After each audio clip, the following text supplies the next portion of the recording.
Good afternoon, everybody. And it is a pleasure to be here with this esteemed panel of speakers. Thank you, RAI, for this amazing platform to connect the leaders from across technology industry with the audience who are looking forward to better tap digital and very specifically the omni-channel and how to get it right, because the word is known to all of us, but getting it right might not be that easy. A study from Deloitte says that we have started to go back to normalcy in terms of the consumer sentiments. We are okay to now step into stores. It is no longer that we are very, very scared of stepping in and doing the physical shopping. Yet there's something that has changed forever. And that is what happened during the pandemic, which we are still part of very much. And that is the expectation of getting convenience, of browsing, of knowing where exactly the stock is. And hey, if I want it, I should get it. And somebody should deliver it. And well, why is there a delivery fee? And hey, why am I not made aware of the exact delivery time? Why am not given the option to choose when I want to get the delivery? And this is known as omnichannel. I'm very, very excited that there are many companies who have gotten omnichannel right. And it has required a few digital capabilities that would have come together. When you are able to stitch them together, you get that right.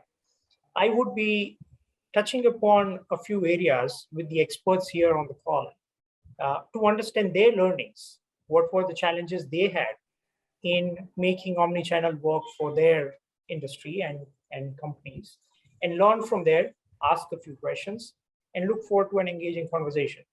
If you look at the value chain of retail, the first and the most important thing is demand. Hey, how can we tap the demand? How can we understand the demand? Demand in store, demand online, demand everywhere. Can I get customers to transact with me in a natural, intuitive way? How to get this right? That is the first problem every client of Deloitte, every industry leader is wanting to solve. And it is not just you solve it once and be complacent about it, because you have to continue innovating. Why don't I invite some thoughts from Ganesh, from Stylumia, to share the shifts that you are seeing with your clients, with your industry leaders, and enlighten us as to what is the right way of sensing demand. Hi, Jay, and hi, everyone. Thanks for this opportunity for Roy. And, I think we are at a cusp of, we are coming out of, so-called dark space into a brighter space. But my just pointer to all of us is not getting complacent, because COVID was just one such mega event, but that in small forms happens throughout. Demand uncertainties are at the highest level, right? And that will continue to remain for long. Now, when the demand uncertainties are very high, we keep talking about the movement of goods, availability of goods, which is saying that let's have the inventory available across all my channels, visible across all channels, and we call it omnichannel. But that's just a goods flow. But what's very important is the decision flow, which is coming out of information flow. For how do you ensure that you understand your consumer demand well? Right? What I'm talking about is consumer demand of products. Retail is all about products on one side, demand consumer on the other side. While a lot of investment today is happening around, going closer to customers, right? The supply chain angle, the personalization angle, all of that. But are we really looking at what do they really want? I'll give you some statistics. In fashion and lifestyle alone, more than half of products produced, consumers reject. See the amount of inefficiency. A lot of products we make, and finally consumers say, I don't want it. Now there's huge amount of wastage, economic wastage, and also wastage in sustainability.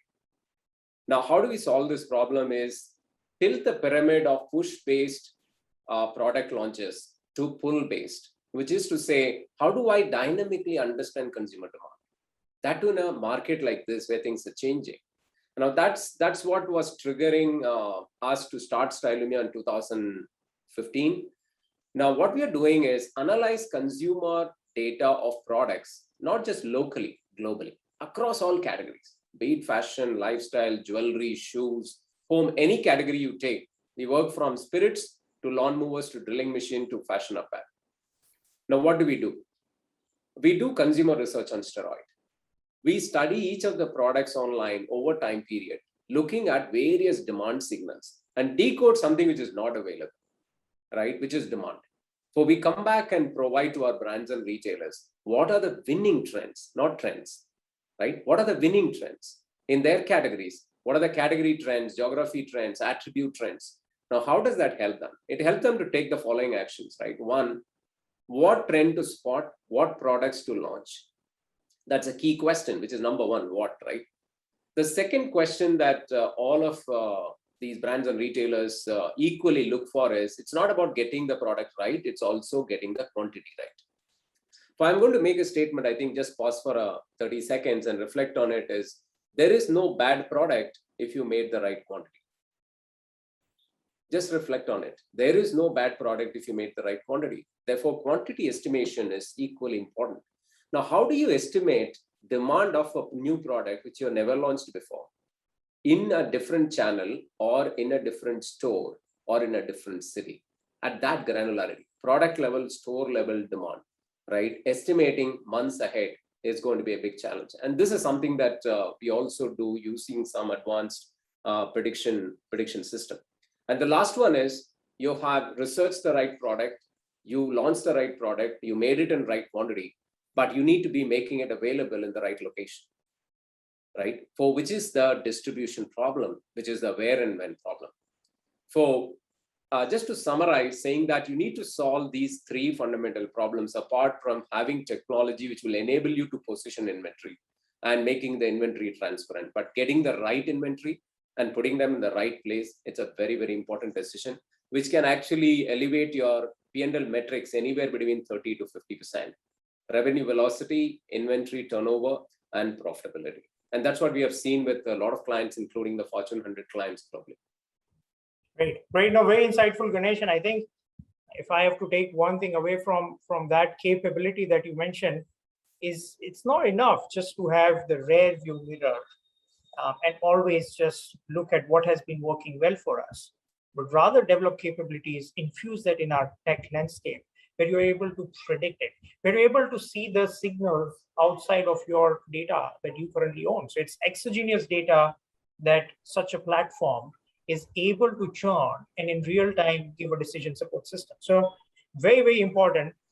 That brings me to another interesting topic. If we have the demand identified, how are we going to link this supply chain to it? Because let's say a demand-driven assortment and a replenishment capability exists in our tech landscape. Are we able to harness that? Are we able to make decisions? Are we able to have the ROPIS and BOPIS?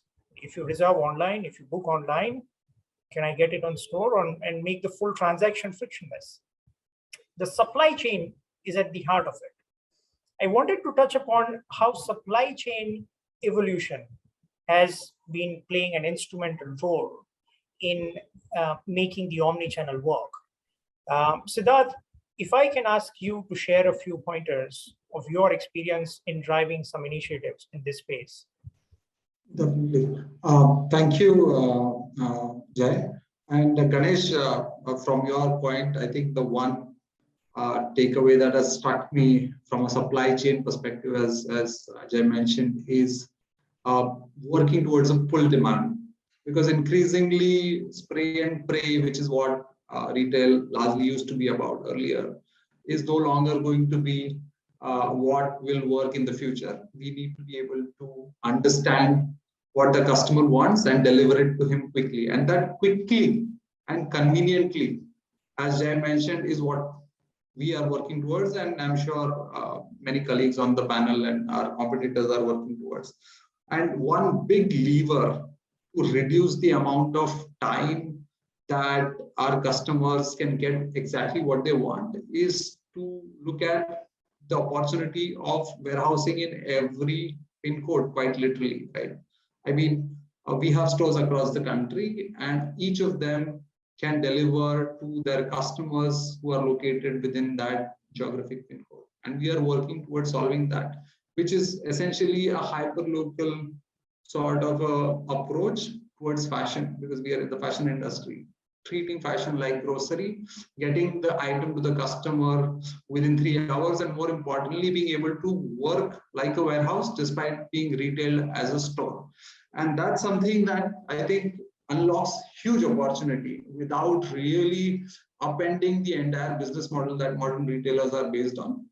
You expose and you make available to your customers the inventory that is available across the country and try and deliver to them as quickly as you can possibly get. If you are a large enough retailer with a large enough presence, you should be able to get this done. Now, as always in retail, detail and execution is what matters most.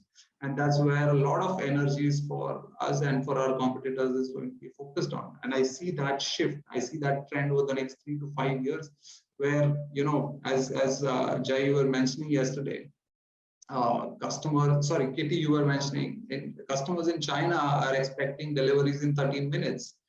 Now, even today, for grocery, we are not there in India yet. And the only explanation for that is that we are behind the curve. It's not that we won't get there, it's just a matter of when we are going to get there.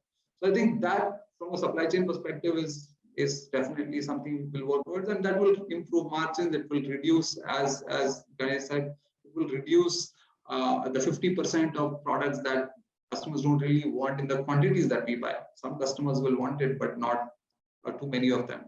And that will drive profitability for us, and it will drive convenience and expectations for customers. So I think that's a big trend I'm going to watch out for. Awesome. That's very, very useful, Siddharth, to know. And I think it is about connecting these capabilities. So having the demand forecasting, having the supply chain connected.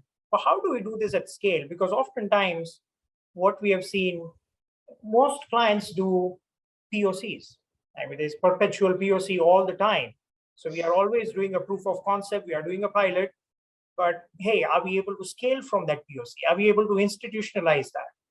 Is that a change that our team, our organization structure is able to drive? Kitty, if I can ask you, in using data at scale, using some of the platform capabilities that exist, what is your thought process here? That's a great question, Jan, and thank you so much for having me here. It's a great honor. We work quite closely with a lot of large retailers in the region and of course globally from Microsoft perspective. So from what I'm seeing, you're very spot on in terms of going very specific into doing POC for specific sets of category.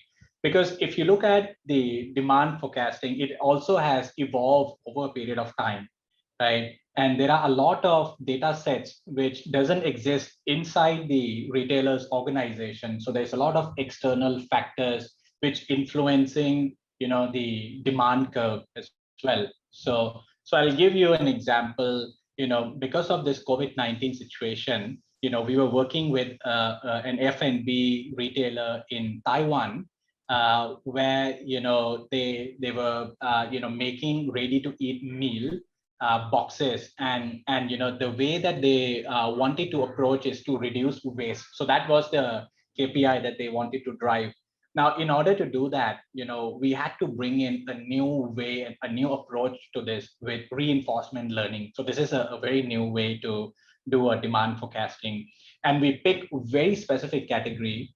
And we try to go very granular level at an hourly forecast level. So I see this trend across retail industry. If you are going to achieve any KPI of reducing the waste, like Ganesh has mentioned earlier, I think we got to really get granular in terms of our forecast, and we got to really use new technology and bring in a lot of external influencing factor and external data to really predict. And you're spot on, Jay, in terms of POC, because that's how, when the new technology comes on, we got to benchmark against the old technology and the new, and we got to make a judgment call. So once we go through that, the system would learn and become more smart. And then we let go of the old model and we start scaling out the new models, which was exactly what we did with that customer. Is we did a pilot POC and then we scale it out throughout 2,500 stores after 3 months of testing.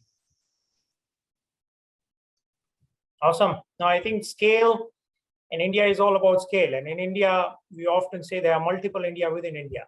And so there comes the personalization. Everybody is wanting segment of want. It is no longer at a very broad level. You are able to say that, hey, this is my segment and this is my strategy for the segment. It's almost razor sharp focus to audience, to known customers, to loyal customers. And doing that at scale is extremely difficult and expensive, because omnichannel today is not just a website or a mobile app or a wearable. It's also social platforms. It also is WhatsApp, right? So because that's the platform where we spend most of our time. Are we able to get what information we need once we start transacting with a company? How do we embed this into our current technology landscape is going to be critical for the success of customer experience.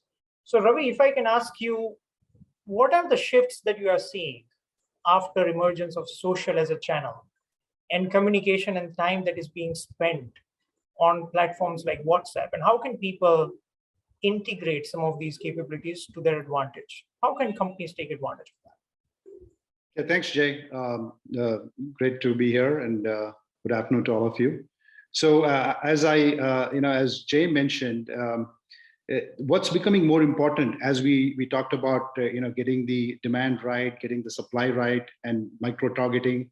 So the more and more people, consumers are expecting, it has become a necessity to meet consumers where they are using a channel preferred by them, right?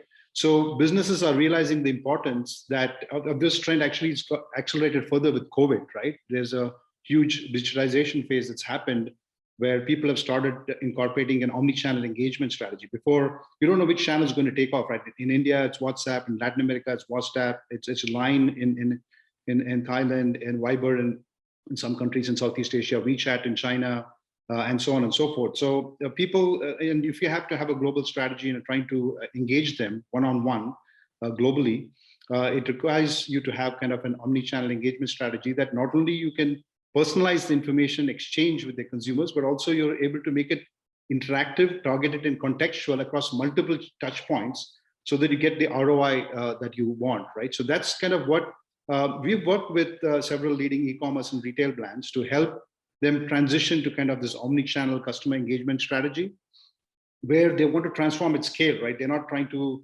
reach out, they want to make it one-on-one with everyone, right? So they want to send hundreds and millions of messages. And this is WhatsApp is a new channel. We were lucky enough to be the first in the world. We partnered with them very closely, and because India is a market, way back when, even before they got acquired by Facebook, we started doing some experimentation on how to engage, and that's one of the channels. But we offer 30 channels that we engage with. But we're able to do this at scale. We do hundreds of millions of messages, close to 1 billion, even when that channel alone. But there are several other channels that we do.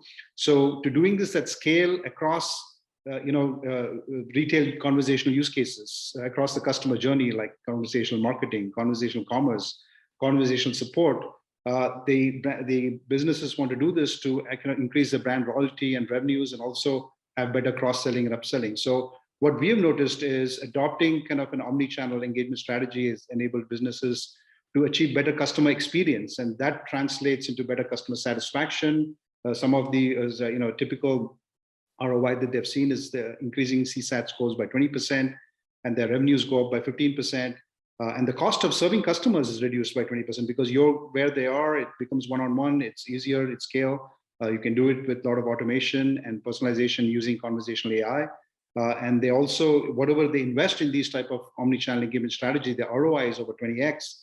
And their year-on-year growth in revenue is also about 1.8x. So we kind of are pretty excited about this, and we see a lot of brands benefiting from this. And we think this is a huge trend where you are trying to do one-on-one with everyone at scale using the latest channels, meeting where the consumers are.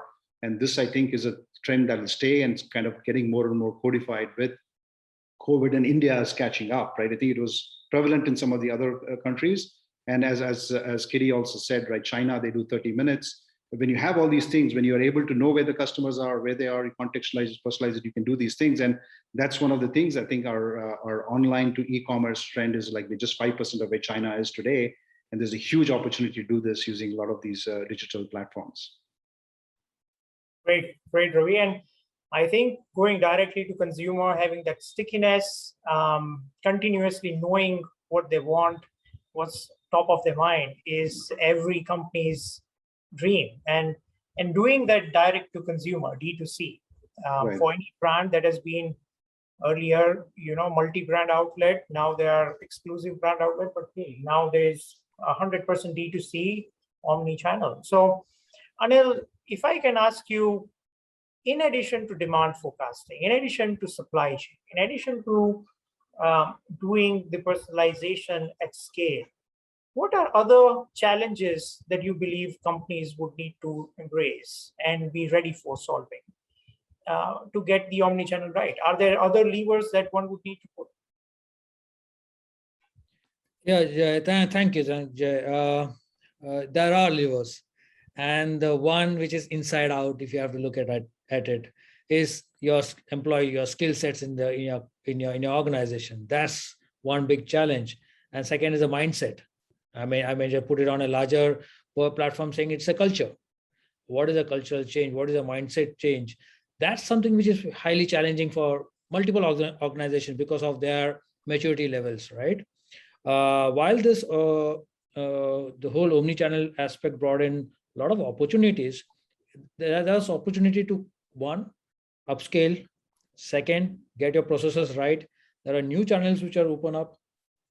Say WhatsApp was a great option there to reach to a customer, right? While this was done on the front end, there was a lot of work also happening at the back end in terms of having your legacy systems.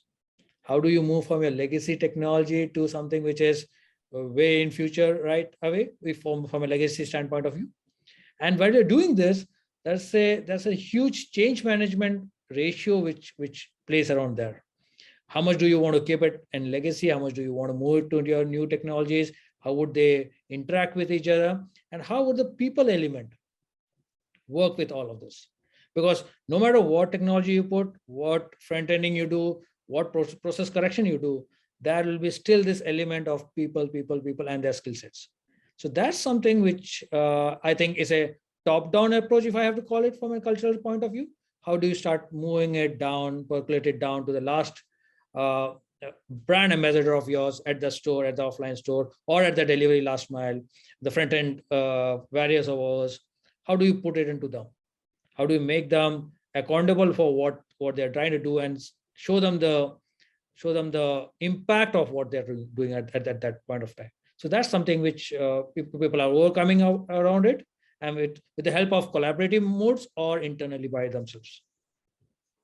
Great. And I think serving the customer right is almost like running a kitchen in the background where lots of things are happening. But when the pizza goes on the plate and the customer likes it and says, yeah, this is exactly what I wanted, and that experience is worth $1 million. Sandeep, making this experience real, one is in theory, right? We keep on saying that, hey, customer experience is king. And everything we do is with customer at the center. But how do we do this? If there is, let's say, for example, we are talking about a cookieless world, we would not be able to know a lot of information via third party that we are today able to know. We would probably have to shift in the way we know customer preferences through newer ways. But to do this consistently without having any impact of what goes outside, what is the secret of getting the customer success right? Customer experience right? Thanks, Jay, and thanks, Ravi, for having me here on this platform. So while I can't share the secret sauce of the pizza, but the secret of keeping customer happy is simple. You listen to them. You listen to them, you act accordingly, and you engage with them in all possible ways. Now, in the cookieless world, definitely, the focus shifts back to having more engaging CRM programs, all the touch points where customer is, engaging with the customer and getting the feedback. NPS score is no longer a parameter of how happy or upset the customer is. It's also, the benchmark of whether, how many people are responding to your surveys. So that also becomes that people are really engaged. Also, uh, providing them, like Ravi said, you have to be there where customer expects you to be there. So you have to be available at every platform, every interface where consumer is transacting, but you have to be available in a frictionless way. And that is where, a lot of work goes into, analytics of the products, you need to do a lot of research on the customer dropouts during the journey on mobile app or website or any other platform. So the frictionless is key for me here. So if you are able to, of course, good product is the primary thing, but frictionless experience to the consumer wherever you're present is the key to retain. Because today, customer has you have very limited attention span from the customer. So if he's not able to find her next click on your app, then you lose the customer. And people have a lot of other options now. So that's one part. You make the consumer experience absolutely delightful at all the touch points, and that's during order. Second, the same thing, post order. So if a consumer is trying to figure out how to reach out to you, or you give a number and then you call and you are fifth or sixth in the queue, you lost the battle there. So are we able to instantly, uh, address the consumer concerns to, some AI behind some chatbots, which can look up the data and do the instant resolution of customer issues? If not, then what is the next step? If not, consumer should leave your platform in a very, very satisfied way. So I think pre-order and post-order consumer experience, if made frictionless at all the touch points, is the answer to, having the customer delighted in cookieless world. Sure. And I think we always wonder whether it is only digitization at the surface level that will give the right customer experience, or even the core of an organization needs to be digitized. Because if you are not able to use the data at the right time, even to the extent, like you mentioned, minute by minute or second by second, we might have data, we might have insight, but it's of no use if it comes through a batch processing that runs somewhere in the background and say, hey, do you want this? But well, that moment has gone now. So Pooraan, if I can ask you, how are the core of an organizations today are changing? Is that the only digital natives are able to pull this off? Or the legacy brick and mortar clients who have been around in decades or centuries, if they were to get this right, how could we make that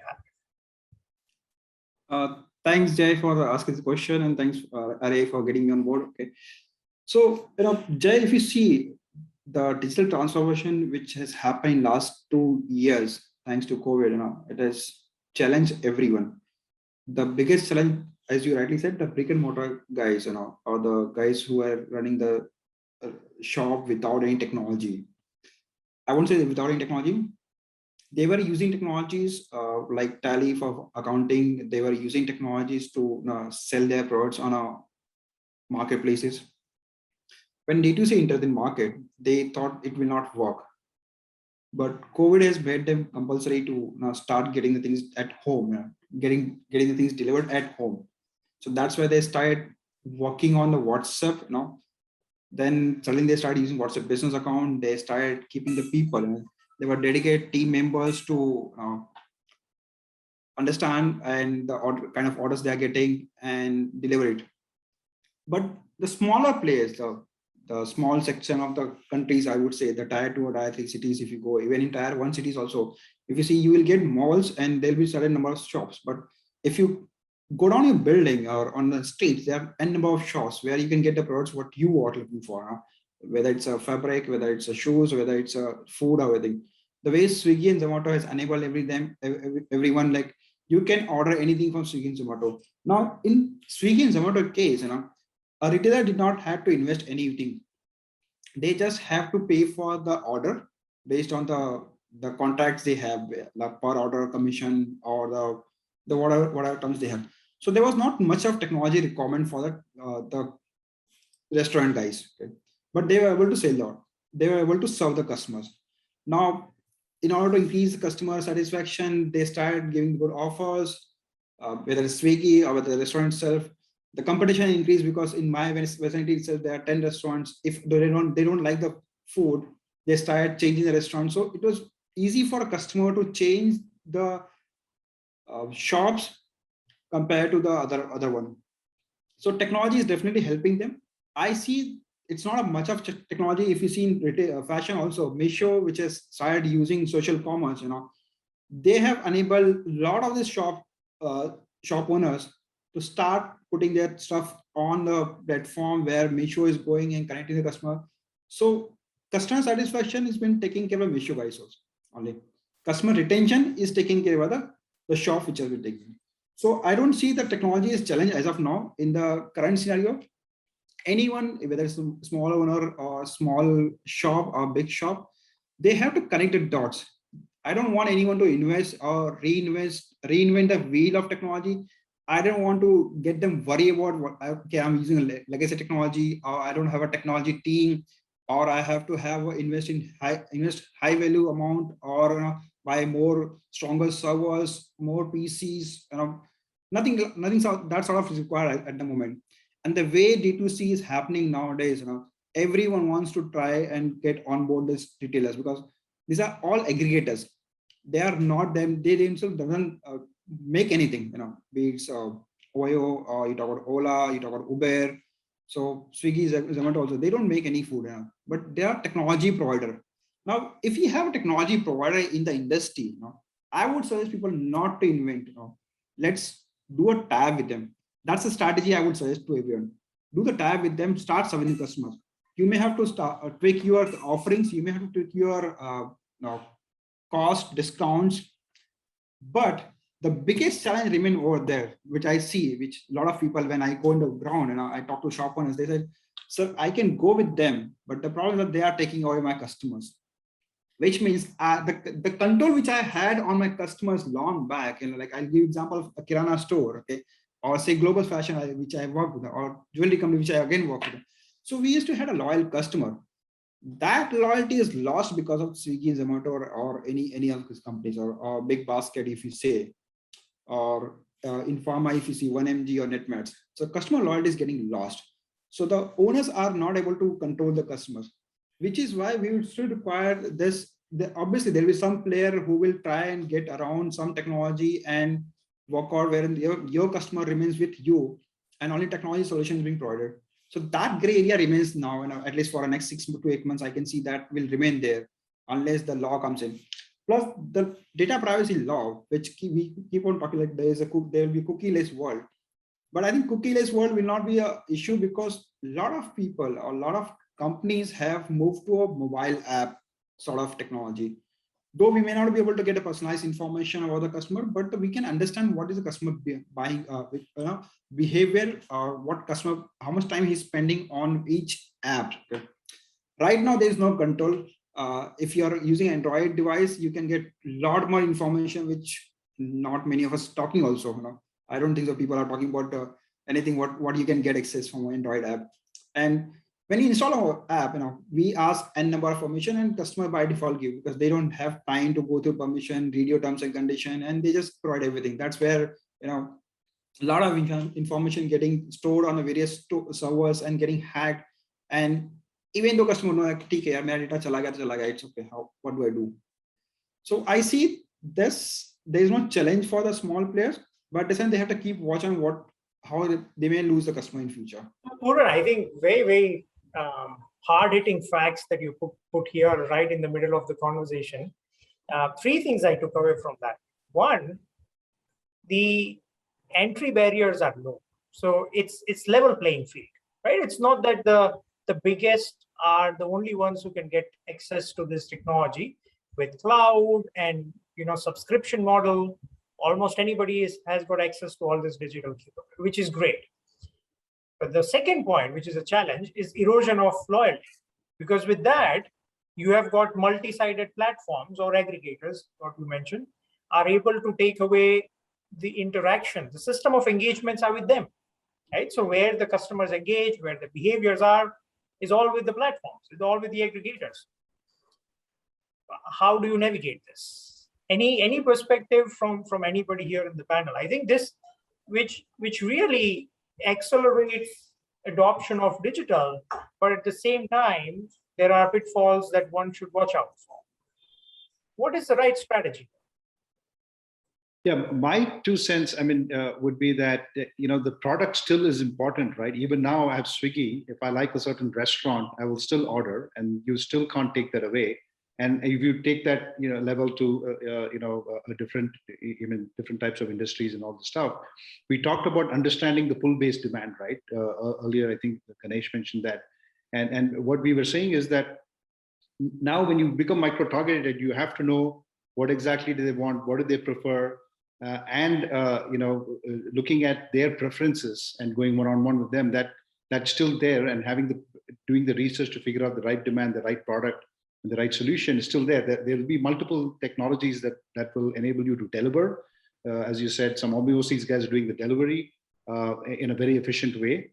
You can create cloud kitchens today and put it on Uber, and they'll go deliver it. You can have multiple restaurants. You can put restaurants out of business by just going, and there's a big thing going on. So there are a lot of disaggregations happening all over. It's all this trend towards offline to online, but you still need offline, right? People need a combination to touch and feel these products. They also need to be going where the consumers are.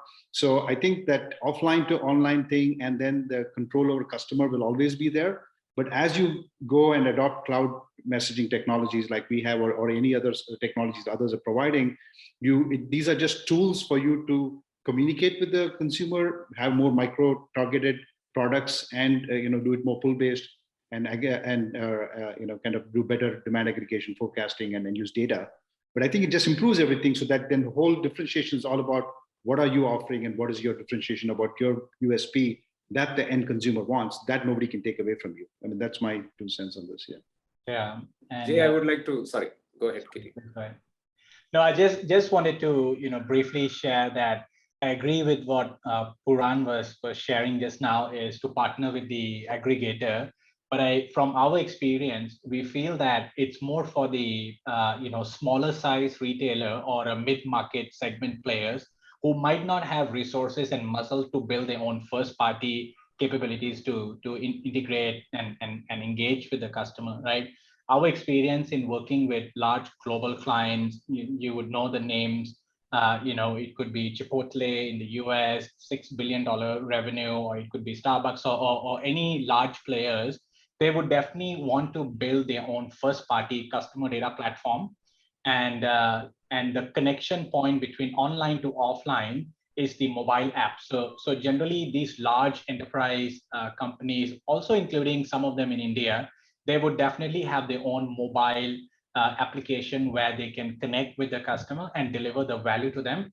And at the same time, maybe use the third-party marketplaces like Swiggy or anybody else to get the additional orders coming in. But ultimately, they would want to convert from anonymous customer into a known customer, into a loyal customer. So that's the journey that we see. And once you do that, you definitely have more control over the customer experience. You definitely have more control over their choices, and you really understand them. For example, Chipotle that we work with in the US, they know the customer in the sense that what do they prefer in terms of entree, protein, bread, whatsoever. So they know before they even come in, and they can make recommendation, and they know up to a certain level that this customer buys only during the work days. Maybe I offer free delivery on Monday so that they can order lunch from me. So then you can really micro-target, and personalize the experience for the customer. So it's a journey, of course, from anonymous to known. And once you know them, you can, of course, engage and create a better experience for them. Sure. Ganesh, you wanted to add? Yeah. Just wanted to, resonate with the points of view here. I think a lot of us see a lot of changes in technology, jargons, etc. But I think some things never change. So one question to ask is, what would not change for a long time? Yeah, that is, some fundamental principles don't change, right? Consumers look for products, which you call it selection. Consumers look for value, which is price and proposition, right? And the consumers look for service. That will never change, right? Now, I think we should not take our focus off this.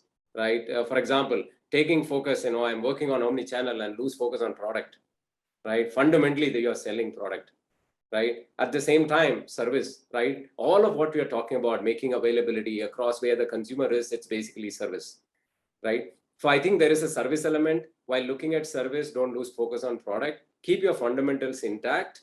And, I think that's what Jeff Bezos said, in one of the meetings, and people asked, right, next 10 years, what will change? Somebody asked, he said, I will tell you what in next 10 years, something will not change, right? And I think keep your focus on basics. And if a technology helps you address some basics, right, and make it relevant, I think go and focus in, and that also prioritize. No, very, very valid and valuable insights, Ganesh. As I reflect on what we discussed in last 40 minutes, there is technology available. It's not difficult. It is available to all shapes and sizes of companies.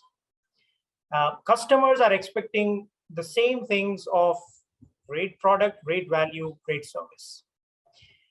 But it feels like with increase in this technology capabilities and options, and the more clients know, the more confused they are of how to get this thing right. Because one of our clients, Deloitte clients, came and said, it feels like the more I know, I realize that the less I know. Because there is so much that's going on in here, because CDP, a customer data platform. Earlier, I just had a 360-degree view of a customer.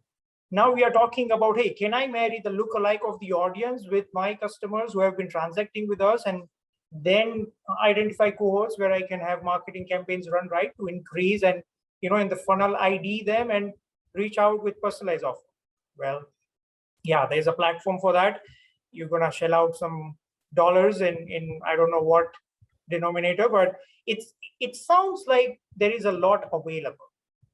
And it is for the companies to pick and choose and identify their differentiator. And when you get this right, when you stitch this right, when you own the data, when you own the delivery, when you own the decisioning, that's where it makes more powerful.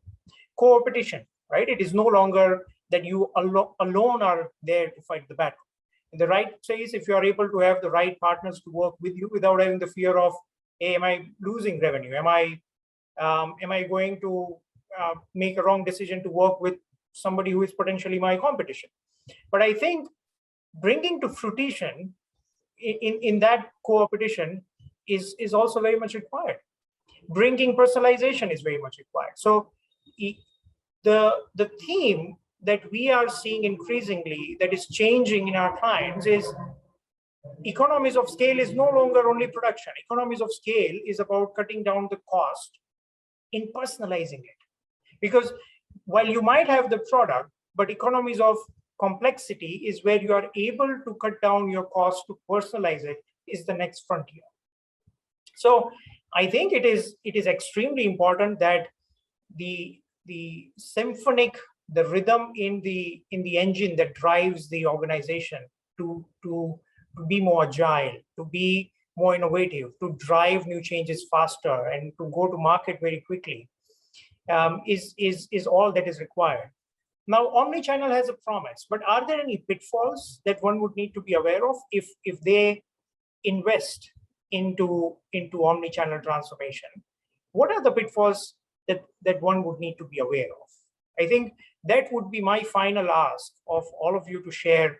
I know we are running short of time, but if you can have one challenge that the company should be aware of when they embark onto transforming their omnichannel, what would that be?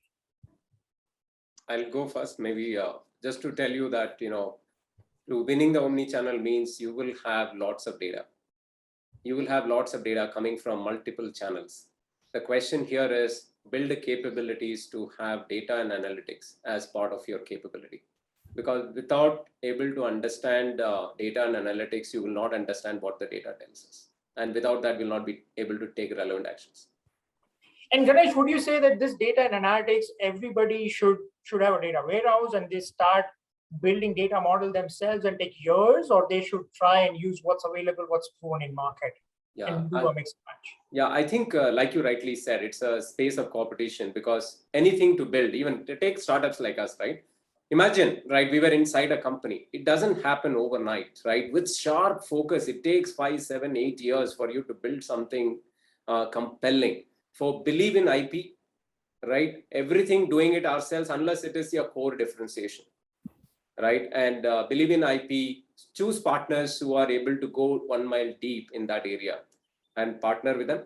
That doesn't mean, for example, very large companies, Fortune 50 companies have their data science teams, right? In spite of that, they partner with startups like us, right? What I'm just saying is that, just keep an open mind, believe in IP, partner, because nothing goes wrong. And you also get collective intelligence from these partners.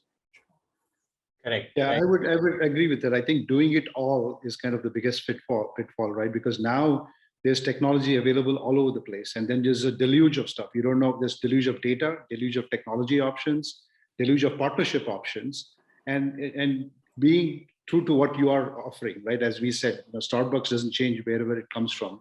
Neither is Chipotle, but you're starting up a new thing. You also have your local, hyper-local value proposition that will still ring true. Globally, people may not know. But I think doing too many channels, and even some people don't need every channel. They'll say, I'll just pick 2 channels, right? Doing everything in, and even micro-targeting, product feedback. Some people are just specialized in cart recovery or shopping assistance or inventory management or targeted promotions and awareness campaigns or loyalty programs, refunds, gamification, cross-selling, upselling. So there's all kind of people just say, I'll help you do new product launches and product feedback and all that stuff, right? So picking what you want to do by focusing on that and understanding your value proposition and partnering and using what's there. But data is also garbage in, garbage out. Just having the right data sets that matter to you, to what you want to deliver, to the audience that you want to deliver. It goes back to the basics of marketing. The 4 Ps don't change. Segmentation doesn't change. Marketing is all about segmentation. 100 years from now, it'll still be segmentation. So that's all marketing is. And so that's what we need to do, is figuring out your segment, your micro segment or macro segment, and being true to it. And what is the value proposition that will never change. Spot on, Ravi and Ganesh on these points.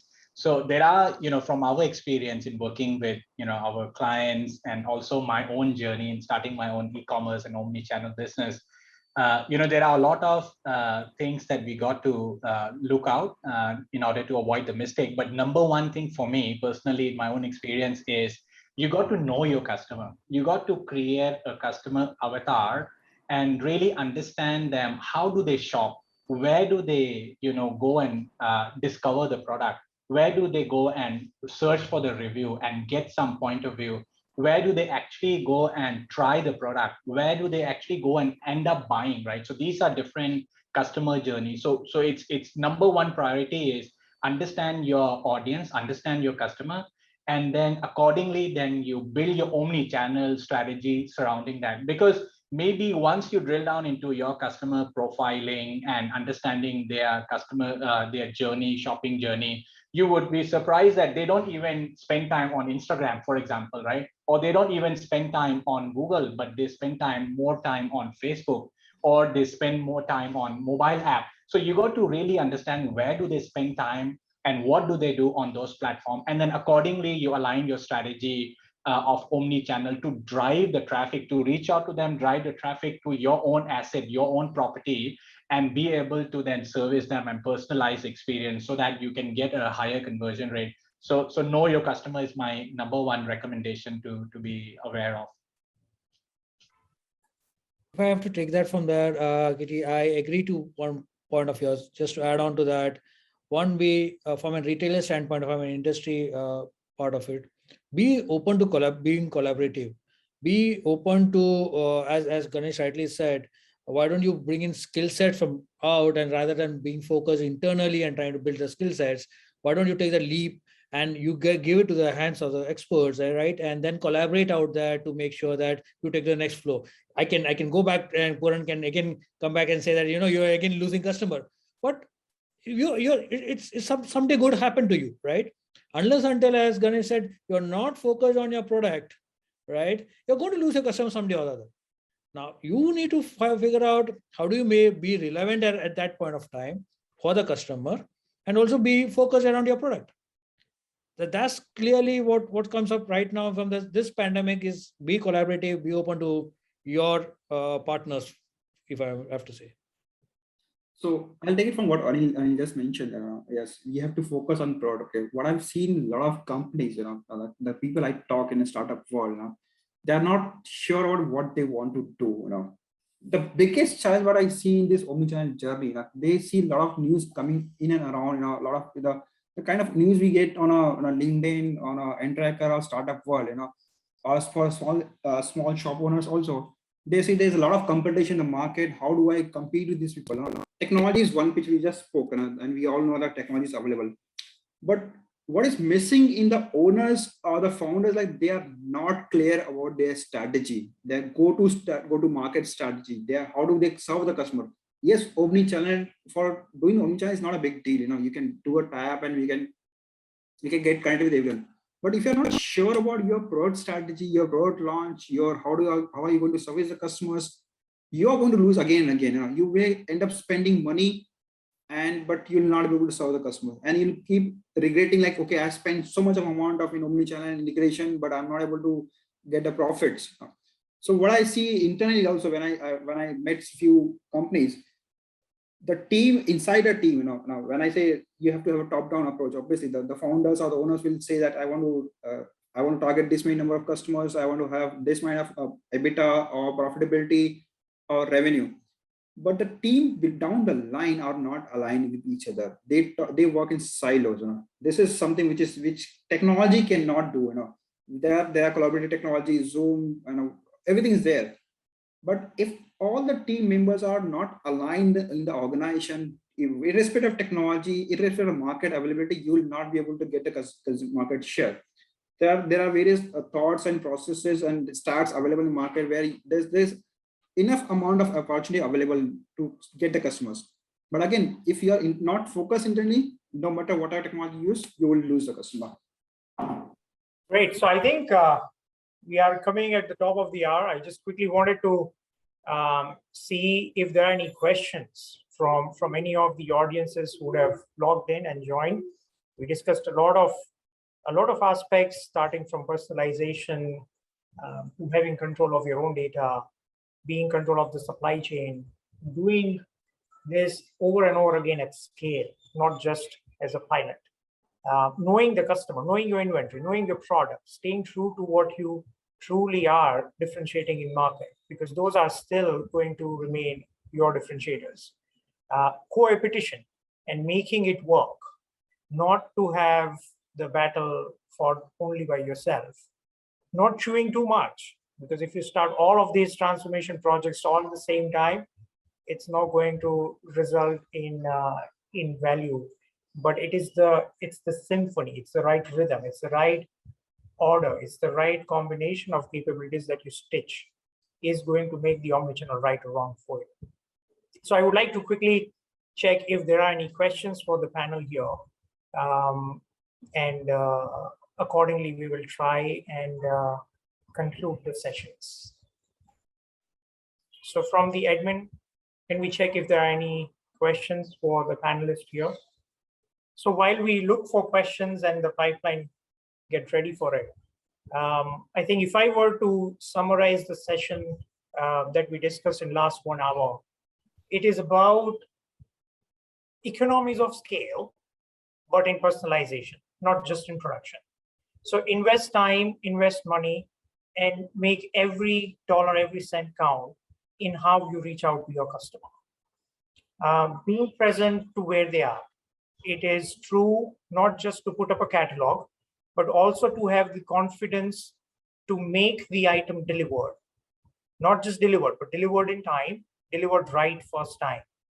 And do that over and over again, while making sure that your supply chain is optimized.